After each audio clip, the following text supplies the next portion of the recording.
K M മാണിയുടെ രാജിയെക്കുറിച്ച് കേരള കോൺഗ്രസ് എമ്മിൽ ഭിന്നത.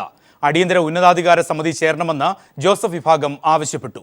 പി.സി. ജോസഫ് ഉൾപ്പെടെയുള്ള നേതാക്കൾ മാണി രാജിവെക്കണമെന്നും ആവശ്യപ്പെട്ടിട്ടുണ്ട്. കേരള കോൺഗ്രസ് ഉന്നതാധികാര സമിതി യോഗം തെരഞ്ഞെടുപ്പിന് ശേഷം ചേരുമെന്ന് പി.ജെ. ജോസഫ് അറിയിച്ചു. അതേസമയം പ്രതിഷേധം ഭയന്ന് മന്ത്രി കെ എം മാണിയുടെ ഇന്നത്തെ ഔദ്യോഗിക പരിപാടികൾ റദ്ദാക്കി.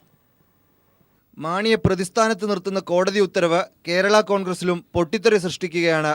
നിയമവകുപ്പെങ്കിലും ഒഴിഞ്ഞ് മര്യാദ കാണിക്കണമെന്നതാണ് ജോസഫ് വിഭാഗത്തിന്റെ നിലപാട്. ഒരു പടി കൂടി കടന്ന് ആരോപണമുയർന്നപ്പോൾ രാജിവെച്ചിരുന്നെങ്കിൽ നിലവിലെ പ്രതിസന്ധി ഒഴിവാക്കാമായിരുന്നുവെന്ന് മുൻ ഉന്നതാധികാര സമിതി അംഗം പി.സി. ജോസഫ് തുറന്നടിക്കുന്നു. കേരള കോൺഗ്രസ് പാർട്ടിയുടെ കഴിഞ്ഞ 51 കൊല്ലത്തെ ചരിത്രത്തിനിടയിൽ ഇത്രയും ഗുരുതരമായൊരു പ്രതിസന്ധി പാർട്ടി നേരിട്ടിട്ടില്ലെന്നാണ് എൻ്റെ വിശ്വാസം.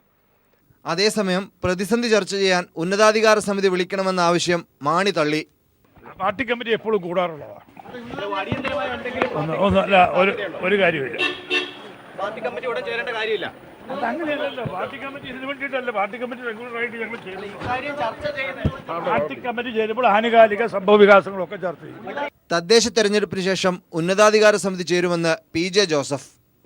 അതിപ്പോൾ ഈ തെരഞ്ഞെടുപ്പിൻ്റെ പശ്ചാത്തലത്തിൽ കഴിയുന്നതിന് മുമ്പ് പ്രായോഗികമല്ലല്ലോ. അത് കഴിയുമ്പോൾ സ്വാഭാവികമായിട്ട് യോഗം ചേരും. അല്ല, ഏതായാലും ഈ തെരഞ്ഞെടുപ്പിൻ്റെ പശ്ചാത്തലത്തിൽ തെരഞ്ഞെടുപ്പ് കഴിഞ്ഞതിന് ശേഷം സ്വാഭാവികമായിട്ട് യോഗം ചേരും.